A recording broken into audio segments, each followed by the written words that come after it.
Hi, I'm JP Gedeon. Welcome to the third episode in my series on counteracting anxiety through this COVID crisis. In the first video, we talked about where anxiety crops up in our bodies and how applying executive function or focus is a primary tool that we can use to reduce it. In our second video, I laid out a whole bunch of things that our actions should achieve in order to help us reduce anxiety, and I promised to present you with pragmatic daily actions that we could do to achieve all of those goals. Well, today we start on that journey. Have you noticed how many people today don't want to read several paragraphs of text? We are told that social media posts that are more than a few lines long often go unread. This is surprising because only a few years ago, if we received a briefing note that was a couple of paragraphs long, that was a bonus because it meant we didn't have to read a report that was many pages long. As I put together these videos, I am told frequently that I should keep them under 2 to 3 minutes because people can't focus for longer than that. Media outlets look for sound bites that are 8 seconds or less, and you can't watch TV or movies without having the image shift in front of you every 3 seconds or less. What is that about? What has happened to our focus?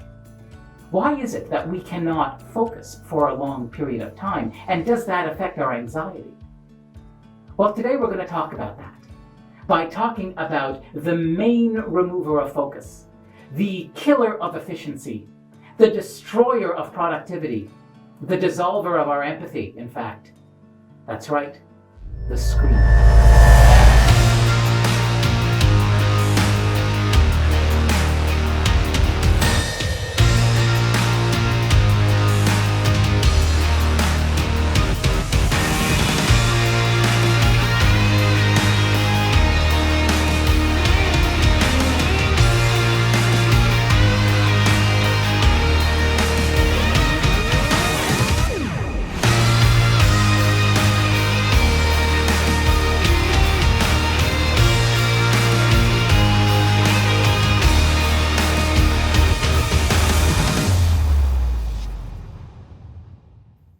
In my last video, I talked about the importance of happiness chemicals in our brains and how partaking in activities that promote them can provide us a short-term reward for the long-term procedure of counteracting anxiety.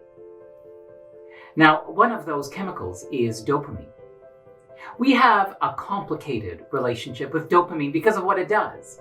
See, dopamine promotes reward and pleasure in our brain so that eventually it drives our desire because we will desire those things that make us feel good. Let me tell you a story about an early experiment with dopamine. A bunch of researchers put probes into the brains of rats and were able to deliver dopamine directly into their brains. They also put a lever in the cage that did nothing really, but every time a rat would pull the lever, the scientists would deliver a shot of dopamine. Well, this became so compelling that over time, the rats did nothing else but pull the lever to the exclusion of even eating and drinking and sleeping. They would pull the lever until they would fall over exhausted. Now, the opposite was also true. The researchers then tried not putting any dopamine into the brains of these rats, and what they found was these rats lost all motivation for everything. They wouldn't eat, they wouldn't drink, they wouldn't even mate. They would just sit there. So how is this related to screens? It is a well-known researched fact that looking at our phones delivers a shot of dopamine. From the arrival of texts, to the arrival of emails, to social media feeds, to entertainment, to games, every one of those gives our brain a significant reward stimulus. And so over time, we are driven to keep looking at our screens. This means that, much like the rats, we are learning to pull the lever by constantly looking at our phones. Now, our bodies in and of themselves don't like imbalance. And so they have mechanisms in place to keep us on an even keel. These mechanisms together as a package are called homeostasis. The way homeostasis works with dopamine is as we ramp up the dopamine in our brains, in order to maintain equilibrium, our brain downgrades the amount of dopamine our receptors can handle. And so what that means is, in order to get the same feeling of pleasure over time, we have to flood our brains with more and more dopamine. This is called dopamine tolerance, and it stands at the basis of so many of the addictions that we experience in today's world. So the effect of dopamine tolerance on us is that we are continually driven to check our phones over and over and over. We are, in fact, addicted to our screens. If you've ever woken up and checked your screen before you've said hello to the people you live with, you're addicted. If you can't have dinner or go out without your phone in your pocket because leaving it at home or losing it provides you significant anxiety, you're addicted. If you can't help but check every time it buzzes or dings to see if you got a text message or a like on a social media post, you're addicted.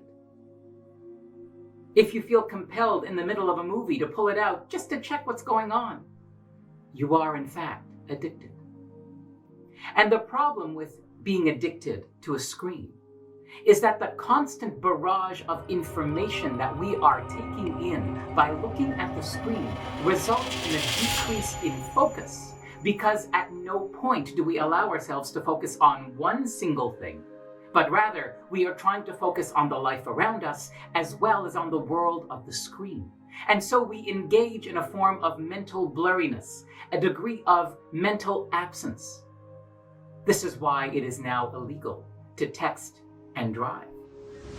Researcher Richard Davidson once said that focus is an essential life skill, because in our capacity to increase focus, not only do we battle anxiety, but we are better able to lock in to what's happening in front of us and therefore be present, thereby increasing our synchrony and increasing our learning for what is happening right now. In a pretty well-known study, the brains of people reading books and those reading the same passage on the internet were evaluated.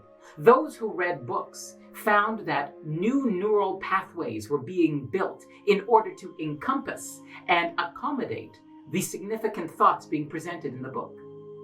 Those reading the same passage on a screen experienced less learning, less retention, and less capacity to integrate the info over time, because as they read, the screen was filled with ticker symbols and flashy graphics and ads that distracted and thereby reduced focus. A state of distraction has also been linked to a more self-centered interpretation of the world, a strong me focus that highlights the possibility of danger and thereby actually increases anxiety over time. This overload has well-known societal impacts, especially the reduction of effectiveness, but the increase in incivility and the increase in irritability.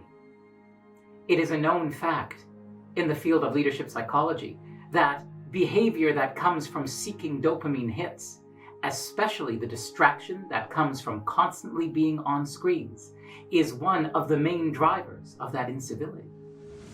So we've talked about how distraction and screen addiction driven by dopamine actually promotes anxiety and counteracts our ability in the long term to modulate anxiety. But there are two other things that screen addiction does to us that are really worth discussing because they can be troubling. The first is this notion of decreasing productivity and effectiveness. One of the great markers of engaged and passionate work is when the worker is impassioned by the work they are doing. In a lot of contexts, we call that flow. What is often left out about flow is that it takes 20 minutes to actually enter a flow state and be able to work with maximum efficiency, awareness, and integration of thought. That means that within 20 minutes of starting any task, if anything distracts us, we are knocked out of flow. When was the last time we were able to work uninterrupted for 20 minutes without getting the ding of an email or something appearing on our phone? Every time we allow ourselves to even glance at those things, our 20-minute timer starts over again. Other researchers have reported in their work that only 20% of the people they studied experienced flow once a day, even if it was fleetingly. and that the vast majority of people didn't experience flow at all. And most of those people didn't notice that they didn't experience flow because they have become so accustomed to living in this distracted state. And so phone addiction and dopamine-seeking activity has reduced productivity and effectiveness in our very work because we cannot focus enough to enter a flow state and work with maximal efficiency.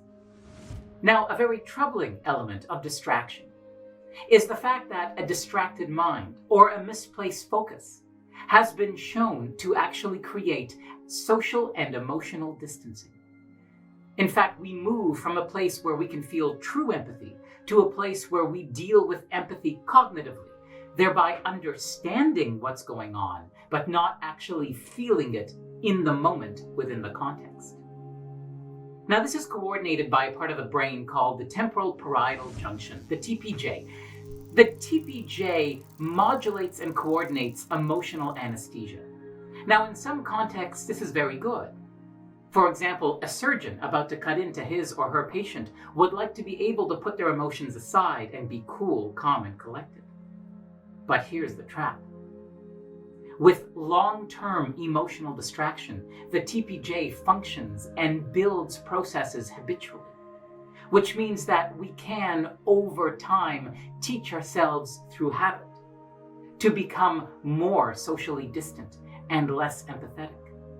That reduction in empathy will affect our workplaces, will affect our work capacity, will affect those cherished loved ones we live with, and over time will fundamentally change our characters.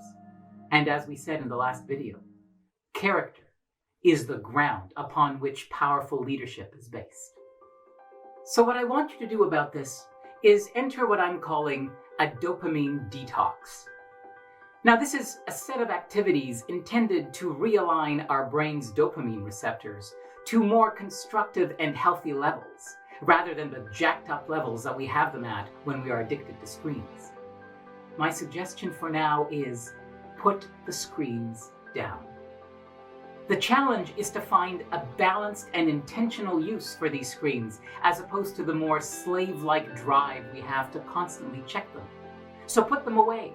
Put them far away from you anytime you have a task at work that requires your focus. If you can keep them away from you for 20 minutes or more, you will enter flow. Put them upstairs when you spend time with your family in order to be able to maximize your capacity for empathy, so that you can be emotionally present and give the people you love the gift of yourself. Don't have them in your pocket during dinner. And people will say, but what's wrong with having them in my pocket? Well, this reminds me of the psychological adage that states, don't think about a pink elephant. The instant we say that, two major groups arise. Those that are currently thinking about a pink elephant, and the others that are so busy trying not to think about the pink elephant that they're distracted from everything happening in the room. First, put down the screens, create space, become present and mindful of what is currently happening, in order to find the way that is best for you to engage in the life that you are living with greater mindfulness. This, of course, is a long-term endeavor, but that endeavor will move you closer to a permanent and constructive approach to counteracting anxiety that all our short-term strategies don't achieve. Now, I am aware of the grand irony that most of you are watching this video on a device. But put the device down and go engage in your contexts. And please pick the device back up in a week to check my next video. See you next time.